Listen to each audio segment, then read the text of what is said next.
લલિતભાઈ વસોયા અને લલિતભાઈ કગથરા બંને આટલા મોટા દિગ્ગજ નેતાઓ, આપણને પણ એમ થાય કે આટલા મોટા નેતાઓને આ ક્યાં જરૂર પડી. છેલ્લા 2 દિવસથી કોંગ્રેસના અનેક નેતાઓ આમ આદમી પાર્ટીના કાર્યકર્તાઓને અલગ અલગ પ્રકારની ઓફરો આપી રહ્યા હતા. કોંગ્રેસની આ જે આખી ઘટના છે અને કોંગ્રેસ જે કામ કરી રહી છે એને આપણે એક્સપોઝ કરીએ.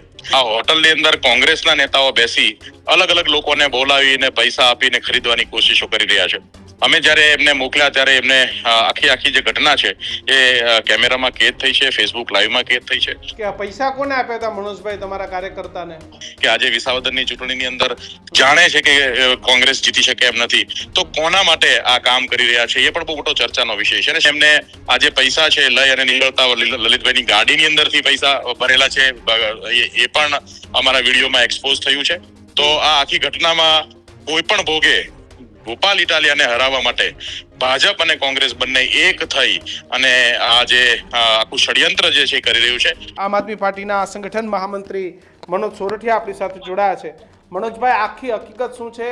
આખો ઘટનાક્રમ સમજાવશો પહેલા તો. વિસાવદર ચૂંટણીના હવે ગણતરીના કલાકો જ બાકી છે. છેલ્લા 2 દિવસથી કોંગ્રેસના અનેક નેતાઓ આમ આદમી પાર્ટીના કાર્યકર્તાઓને અલગ અલગ પ્રકારની ઓફરો આપી રહ્યા હતા.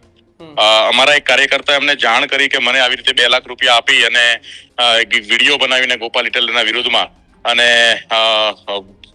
જે છે જાહેર કરવા માટે મને બોલાવે છે. અમે અમને કીધું હતું કે જાઓ અને આનું આપણે સ્ટિંગ ઓપરેશન કરીએ ને લોકો સમક્ષ આખી આ જે કોંગ્રેસની આ જે આખી ઘટના છે અને કોંગ્રેસ જે કામ કરી રહી છે એને આપણે એક્સપોઝ કરીએ. મુખ્ય વાત એ છે કે વિસાવદરમાં ભાજપના એક નેતાની બહુ મોટી હોટલ છે, એનું નામ છે સાયોના ગોલ્ડ. આ હોટલની અંદર કોંગ્રેસના નેતાઓ બેસી અલગ અલગ લોકોને બોલાવીને પૈસા આપીને ખરીદવાની કોશિશો કરી રહ્યા છે. અમે જ્યારે એમને મોકલ્યા ત્યારે એમને આખી જે ઘટના છે એ કેમેરામાં કેદ થઈ છે, ફેસબુક લાઈવમાં કેદ થઈ છે. લલિતભાઈ વસોયા અને લલિતભાઈ કગથરા બંને આટલા મોટા દિગ્ગજ નેતાઓ, આપણને પણ એમ થાય કે આટલા મોટા નેતાઓને આ ક્યાં જરૂર પડી કે આજે વિસાવદરની ચૂંટણીની અંદર જાણે છે કે કોંગ્રેસ જીતી શકે એમ નથી, તો કોના માટે આ કામ કરી રહ્યા છે એ પણ બહુ મોટો ચર્ચાનો વિષય છે. અને શા માટે ભાજપની જ હોટલની અંદર, શા માટે ભાજપની હોટલની અંદર બેસીને આ કામ કોંગ્રેસના નેતાઓ કરવું પડે એમ છે? તો એ આખી ઘટના આપણે જોતા એવું દેખાય છે કે ભાજપ અને કોંગ્રેસ બંને મળી અને આ જે આખો ખેલ જે છે એ ખેલ ખેલી રહ્યા છે. અમે અમારા કાર્યકર્તાને જ્યારે એમને પૈસા આપવામાં આવ્યા એમને લઈ ગોપાલભાઈ ઇટાલિયા અત્યારે ચૂંટણી કમિશનરની ઓફિસે આરઓ સાહેબને મળવા માટે આવ્યા છે. ફરિયાદ અત્યારે નોંધાઈ રહી છે, અમારી ફરિયાદ લઈ રહ્યા છે અને એમણે બહુ સખત કાર્યવાહી કરવા માટેની એમને બાંહેધરી આપી છે. એમણે 2 માણસોને મોકલી અને હોટલની અંદરથી જે સીસીટીવી ફૂટેજ છે છેલ્લા 2-3 દિવસમાં જે આખો ખેલ ખેલાઈ રહ્યો છે એમના માટે કાર્યવાહી કરવા માટે પણ અમે એમને અનુરોધ કર્યો છે. એમણે 2 માણસને મોકલ્યા છે સીસીટીવી ફૂટેજ લેવા માટે અને અમે એમને આ જે પૈસા છે લઈ અને નીકળતા લલિતભાઈની ગાડીની અંદરથી પૈસા ભરેલા છે એ પણ અમારા વિડીયોમાં એક્સપોઝ થયું છે. તો આ આખી ઘટનામાં કોઈ પણ ભોગે ગોપાલ ઇટાલિયાને હરાવવા માટે ભાજપ અને કોંગ્રેસ બંને એક થઈ અને આ જે આખું ષડયંત્ર જે છે કરી રહ્યું છે. લોકશાહી માટે, લોકતંત્ર માટે આપણને બધાને વારંવાર આવી અનેક કલંકિત ઘટનાઓ આપણે જોઈ છે. અને વિસાવદરમાં આજે તમે જોવો છો કે જ્યારે એક તરફ ગોપાલ ઇટાલિયા આમ આદમી પાર્ટી જેવી નાની પાર્ટી ચૂંટણી લડી રહી છે અને એની સામે આ બંને પાર્ટીઓ એક થઈ. ગુજરાતના ઇતિહાસમાં મને શરમ આવે છે કહેતા માટે કે વૈચારિક રીતે જે પાર્ટીઓ અલગ અલગ છે, વૈચારિક રીતે જે લોકો સામે લડતો લડવી જોઈએ, એ બંને પાર્ટી આજે આમ આદમી પાર્ટીની સામે, ગોપાલ ઇટાલિયાની સામે એક થઈ અને અહીંયા કામ કરી રહી છે. વિસાવદરની જનતા જાણે છે, વિસાવદરની જનતાને ખ્યાલ છે કે શા માટે આજે આખું ષડયંત્ર જે છે રચવામાં આવી રહ્યું છે. કે આ પૈસા કોને આપ્યા હતા મનોજભાઈ તમારા કાર્યકર્તાને? અમારા વિસાવદર તાલુકા મહામંત્રી છે હરદેવભાઈ વિકમા, જે અમારા બહુ સનિષ્ઠ કાર્યકર્તા છે અને એમને ઓફર આવી, એમને પોતે બોલાવી અને પૈસા આપવા માટે બોલાવ્યા હતા અને એ ગયા હતા. સાયોના ગોલ્ડ હોટલની અંદરથી એમણે પૈસા લીધા છે અને એ પૈસા લઈ અને અત્યારે અમે આરઓ કચેરી પહોંચ્યા છે અને અમારી ફરિયાદ નોંધવા માટે કોઈ વિડિયો છે કે તમને પૈસા આપ્યા હોય અથવા? એ પણ છે, એ અત્યારે અમે આરઓ સાહેબને ત્યાં કીધું છે કેમ કે આખી હોટલની અંદર જે રૂમમાં ગયા, રૂમમાં આવ્યા, પૈસા લઈને ગયા, પૈસા લઈને આવ્યા, આ બધા જ સીસીટીવી ફૂટેજની અંદર કેદ છે. કોંગ્રેસનો આક્ષેપ છે કે પૈસા પણ આપના છે કાર્યકર્તાના, આપનું એક માત્ર ને માત્ર એક સ્ટન્ટ છે.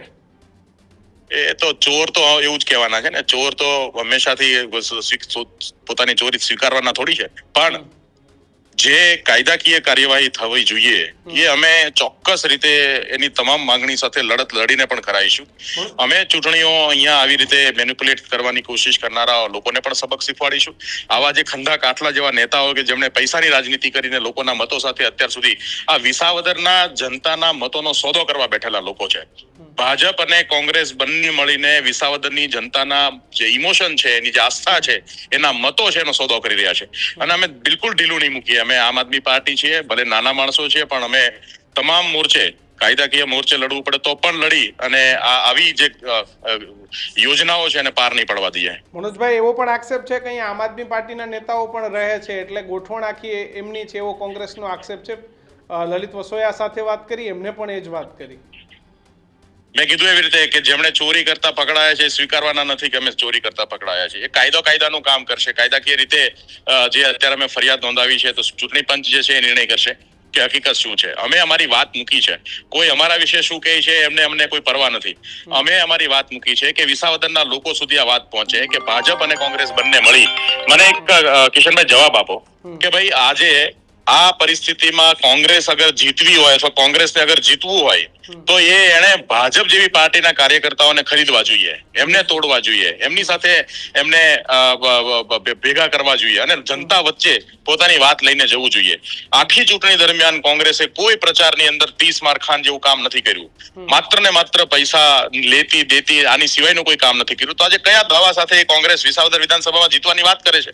અને આજે જ્યારે આમ આદમી પાર્ટી ભાજપને હરાવવા માટે સખત મહેનત કરે છે અને એક ક્લોઝ ફાઇટમાં છે, આજે અમે એમની સામે લડીએ છીએ અને અમને પૂરો વિશ્વાસ છે કે બહુ મોટા માર્જિનથી ગોપાલ ઇટાલિયા જીતે છે, ત્યારે ભાજપના ઉમેદવારે કોંગ્રેસને કામે લગાવી છે અને કોંગ્રેસની આ આખી જે ઘટના છે એ શરમજનક ઘટના છે. અમને તો ખૂબ શરમ આવે છે કે અમે એવું નહોતું ધાર્યું કે ભાઈ આટલું બધું ઝેર લઈ અને આટલી બધી નફરત સાથે લોકોની સાથે એટલી બધી નફરત હશે, વિસાવદરના લોકો પ્રત્યે એટલી નફરત હશે કે જ્યારે એક એવો યુવાન આજે ગુજરાતને નેતૃત્વ પૂરું પાડી શકે, એવો યુવાન વિસાવદરને નેતૃત્વ પૂરું પાડવા માટે લોકોની આશાનું કેન્દ્ર બન્યું છે, ત્યારે ભાજપને જીતાડવા માટે કોંગ્રેસ કામ કરી રહી છે. આ બહુ એટલે બહુ દિશા સૂચક અને કોંગ્રેસની શું સ્થિતિ થઈ છે ગુજરાતમાં, કોંગ્રેસ કેમ ઉભરતી નથી ગુજરાતમાં, કોંગ્રેસના જે રાહુલ ગાંધી કહે છે ઘોડા જે છે લગ્નના ઘોડાઓ અને રેસના ઘોડાઓ, એ આ પરિસ્થિતિ છે. આપણે જોઈએ છે કોંગ્રેસ એટલે તો ઉભરતી નથી.